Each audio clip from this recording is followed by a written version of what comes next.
बिस्मिल्लाहिर्रहमानिर्रहीम। अस्सलाम वालेकुम नादरीन, आप यूट्यूब चैनल देख रहे हैं। मैं इमरान खान हूँ। नादरीन, दस्तखत तो हो गए एमओयू के ऊपर, डोनाल्ड ट्रंप के भी हो गए और ईरानी सदर के भी हो गए। और दस्तखत जैसे डोनाल्ड ट्रंप ने किए वो तस्वीर भी आ गई है। इतना कोई डोनाल्ड ट्रंप के लिए खुशी की बात नहीं है, क्योंकि ईरान ने इस लड़ाई को ना सिर्फ मैदान में जीता बल्कि टेबल के ऊपर भी ईरान ने इस लड़ाई को जीता है। अमेरिका को दो चीज़ें हासिल हुई। नंबर एक, कि ईरान एटमी धमाका नहीं कर पाएगा, तो वो तो ईरान के पास पहले ही फतवा था कि वो एटमी धमाका नहीं करेंगे, आयतुल्ला अली खामनाई की सूरत में।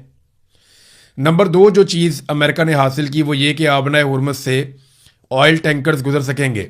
डोनाल्ड ट्रंप ने अपने मुंह से कहा कि दुनिया में तेल की किल्लत हो रही थी और 4 हफ्तों के बाद किसी के पास तेल ना होता अगर ये मुआहदा हम ना करते तो। कुछ अर्सा पहले डोनाल्ड ट्रंप कह रहा था फ़र्क ही कोई नहीं पड़ता, हमारे पास बहुत बड़े बड़े ज़खायर हैं, हम तो जनाब पूरी दुनिया को तेल की सप्लाई कर सकते हैं, हमारे पास ले आओ अपने टैंकर्स और ले जाओ तेल भर के। लेकिन फिर डोनाल्ड ट्रंप ने हकीकत बताई कि ईरान ने इस हद तक मजबूर कर दिया था अपने हुर्मुज़ को बंद करने के बाद कि दुनिया में तेल की किल्लत पैदा हो रही थी। तो आपने हुर्मुज़ खुल गई, वो तो जंग से पहले भी खुली हुई थी। लेकिन जो आपने हुर्मुज़ खुली है, ये वाली जो एक शिक है, आपने शिक नंबर 5 से लेकर शिक नंबर 8 तक अगर आप पढ़ें, जो मैंने आपको पिछले वीलॉग में पढ़ के भी सुनाई है, तो वो ये वाजे करती हैं कि ईरान ने काफ़ी हद तक अमेरिका को मजबूर कर दिया था इस मुआहदे पर आने के लिए। और यहां ईरान को ज़्यादा चीज़ें मिल रही हैं, अमेरिका को बहुत कम कुछ मिल रहा है। यानी वो एटमी धमाका जो ईरान ने करना ही नहीं था, उसी की गारंटी दे के ईरान ने अमेरिका पे एहसान चढ़ा दिया। जबकि आपने हुर्मुज़ जो पहले से खुली हुई थी उसको अब कंडीशनल खोला जा रहा है, यानी उसमें ईरान और ओमान का एक किरदार रहेगा और वो यहां से पैसा भी बनाएंगे। तो कितनी बड़ी तब्दीली आ गई। और अमेरिकन को मिला क्या? कुछ भी नहीं। उल्टा ईरानियों को 300 अरब डॉलर का इमदादी पैकेज अनाउंस किया गया। इस मुआहदे में फंड कायम किया जाएगा, 300 अरब डॉलर का होगा, इमदाद होगी, कर्जा वर्दा नहीं कह रहे उसको। इसके अलावा 100 से 120 अरब डॉलर्स ईरानियों के अपने पिछली कई दहाइयों से फ्रीज करके रखे हुए हैं दुनिया भर के अलग अलग मुल्कों में। अब देखें ना, पहले डॉलर की उतनी कीमत नहीं थी, आज डॉलर की कीमत देखें कहां से कहां पहुंच गई है। तो जब ये फ्रीज हुए थे तब शायद इतना बड़ा एसेट नहीं था, लेकिन आज ये बहुत बड़ा एसेट है। 100 से 120 अरब डॉलर ईरानियों के अपने भी निकल आए। तो नवाज शरीफ के मुंह से आप अक्सर ये बात सुनते रहे हैं, बार बार मियां साहब सारी जिंदगी इस बात का वावेला करते रहे कि मुझे क्लिंटन ने फोन किया और मुझे कहा कि तुम एटमी धमाके ना करो तो मैं तुम्हें 5 अरब डॉलर देता हूं। 5 अरब डॉलर, यानी इतने सस्ते लोग हैं ये कि इन्होंने अपनी कीमत भी कितनी कम बताई। कौम पे एहसान चढ़ाने के चक्कर में 5 अरब डॉलर मियां नवाज शरीफ साहब सारी जिंदगी कौम को गिनवाते रहे कि मुझे बिल क्लिंटन 5 अरब डॉलर की पेशकश कर रहा था कि एटमी धमाके ना करो, हम तुम लोगों को 5 अरब डॉलर देते हैं। उधर ईरान ने एटमी धमाके करने भी नहीं थे बकौल उनके, और वो ना करने के उन्होंने जो पैसे ले लिए 120 अरब डॉलर अपना छुड़वा लिया और 300 अरब डॉलर का इमदादी पैकेज भी उन्होंने अपना मंजूर करवा लिया।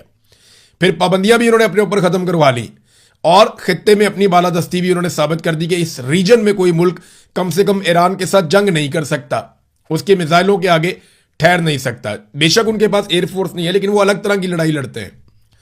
उन्होंने दुनिया को लड़ाई का एक नया तरीका सिखाया कि आप ड्रोन्स को और मिसाइलों को एक साथ फायर करें, पहले ड्रोन्स भेजें फिर मिसाइल भेजें और फिजा के अंदर अपनी बालादस्ती कायम करें और फिर जहां चाहें आप अटैक करें। उन्होंने एक नई तरह का, उन्होंने इसके ऊपर हम एक अलग वीलॉग करेंगे कि ईरान ने नई तरह की लड़ाई या जंगी हिकमत अमली कैसे मुतारफ करवाई और किस तरीके से उसने अमेरिका को और इसराइल को परेशान किया इस लड़ाई में, और पूरी दुनिया इस लड़ाई से बाहर अपने आप को रखने पर मजबूर क्यों हुई, उन्हें किस बात का डर था। इन चीज़ों पे हम बात करेंगे। अरब ममालिक के साथ क्या हुआ, उनकी ख्वाहिश क्या थी, एक पूरा वीलॉग इसके ऊपर हमें करना चाहिए, हम इसके ऊपर करेंगे क्योंकि बड़ी इंटरेस्टिंग चीज़ें हैं इसमें। तो नवाज शरीफ साहब 5 अरब डॉलर को रोते रहे, उधर ईरान ने लगभग 425 अरब डॉलर का जो है वो मामला कर दिया और उन्होंने एटमी धमाका करना भी नहीं था बकौल उनके। फील्ड मार्शल के बारे में ये कहा था फैसल वावडा ने कि जनाब जो हमारे फील्ड मार्शल हैं उन्होंने इसको खुद टाइप किया है, ये जो मुआहदा है या एमओयू है, फील्ड मार्शल ने खुद इसको लिखा है। डोनाल्ड ट्रंप जो साइन कर रहे थे वो फारसी में था। तो मेरे दिमाग में ये सवाल आया कि फील्ड मार्शल को फारसी आती है या उन्होंने फारसी में इसका तर्जुमा करवाया होगा। सवाल है, दिमाग में आ सकता है। लेकिन मामला यह है कि पाकिस्तान में इस चीज को ऐसे उठाया जा रहा है कि जैसे बस 1 घंटे के बाद ईरान ने तबाह बर्बाद हो जाना था, हर चीज़ ख़त्म हो जानी थी, कोई एटमी हमला होने वाला था, कोई बहुत बड़ी थर्ड वर्ल्ड वॉर शुरू होने वाली थी, सारी दुनिया के ममालिक अपने बम और जंगी जहाज़ लेकर तैयार बैठे हुए थे और हर तरफ से अटैक हो जाना था। तो अब इसको इस तरह का रंग दिया जा रहा है पाकिस्तान में टाउटों की जानिब से कि जनाब फील्ड मार्शल ने पूरी दुनिया को बचा लिया, वो पहले पाकिस्तान को तो बचा लें। पाकिस्तान के अंदर दहशतगर्दी बढ़ती चली जा रही है, बढ़ती चली जा रही है, बढ़ती चली जा रही है। पिछले सारे रिकॉर्ड दहशतगर्दी के पाकिस्तान में टूट रहे हैं और दुनिया को बचाने चले हैं। दुनिया के अंदर सालसी करनी है, कश्मीरियों से बातचीत हो नहीं पा रही। दुनिया के अंदर सालसी करनी है, 3 साल से कौम का सबसे मकबूल लीडर जेल में बैठा हुआ है, उसके साथ बातचीत करने की कैपेसिटी है नहीं, उसका सामना कर नहीं पा रहे। दुनिया के जनाब हमने मुज़ाकरात करवाने। अच्छा, अब तकरीब के बारे में कहते हैं जी अभी भी तकरीब होगी, कुछ लोग कहते हैं होगी, कुछ कहते हैं नहीं होगी। वैसे जो समझदार लोग हैं उन्होंने वज़ीर आज़म को मशवरा दिया कि जनाब आप ये प्रोग्राम अब कैंसिल कर दें, फ़ायदा कोई नहीं है। और ईरानियों से बहुत नाराज़ भी हुए पाकिस्तानी हुक्मरान के, जनाब देखें ये तो दस्तखत हो गए, ईरान ने भी कर दिए, ये दस्तखत डोनाल्ड ट्रंप ने भी कर दिए, बीच में रह गया शहबाज शरीफ, तो शहबाज शरीफ ने दस्तखत करके अपना फ़ोटो जारी कर दिया। अब ज़रा ये 2 तस्वीरें आप देखें, एक में ये ईरानी सदर आपको नज़र आ रहे हैं और एक तस्वीर में आपको शहबाज शरीफ नज़र आ रहे हैं।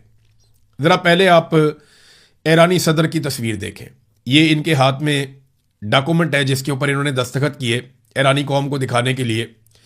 इनके चेहरे पे बिल्कुल किसी किस्म की मुस्कुराहट नहीं है, ये इंतहाई संजीदा और ऐसा लगता है कि जैसे एक जंग लड़ा हुआ आदमी है। इनके बहुत सारे लोग शहीद हुए हैं, इन्होंने बड़ी कुर्बानी दी है और बड़ी शानदार जंग लड़ी है।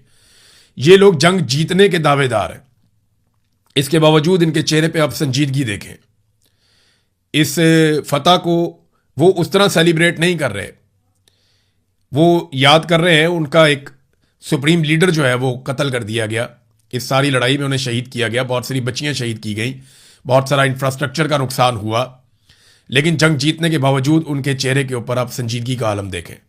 एक तरफ पाकिस्तान है जिसने कुछ भी नहीं जीता और पाकिस्तान के वज़ीर आज़म को देखेंगे पराई शादी में अब्दुल्ला दीवाना, ये बेगानी शादी में अब्दुल्ला दीवाना ऐसा होता है। यानी ये बहुत खुश है कि इन्होंने बहुत बड़ा कारनामा कर दिया। डोनाल्ड ट्रंप ने शायद ऐसी कोई फोटो जारी भी नहीं की। अब तकरीब के हवाले से पहले शहबाज शरीफ साहब ने एक ट्वीट किया, जैसे ही उन्होंने ट्वीट किया तो घुंघरू बांध लिए बहुत सारे पाकिस्तान के अंदर जो दरबारी हैं उन्होंने, और उन्होंने घुंघरू बांध के अभी रक्स शुरू ही किया था कि पता चला कि ट्वीट एडिट हो गया। अब वो बेचारे परेशान हो गए कि जनाब ट्वीट तो एडिट हो गया, अब क्या करें। तो फिर उन्होंने एडिट शुदा ट्वीट के ऊपर हल्की हल्की आंच पे बंगड़ा डालना दोबारा शुरू किया, तो पता चला ट्वीट डिलीट हो गई, फिर ट्वीट दोबारा हो गई। तो अब बेचारे आहिस्ता आहिस्ता नाचते भी हैं, तबला भी बजाते हैं, लेकिन साथ साथ मुड़ मुड़ के ट्वीट को भी देखते हैं कि पता नहीं ट्वीट है या डिलीट हो गई। देखिए मामला ये है कि जब आप कमांडिंग पोजीशन में होते हैं तो उसके लिए ज़रूरी है कि आपकी मईशत मजबूत हो, आप बहुत ताकतवर मुल्क हों, आपकी बात दुनिया में सुनी जाए, वो बहुत ज़रूरी होता है।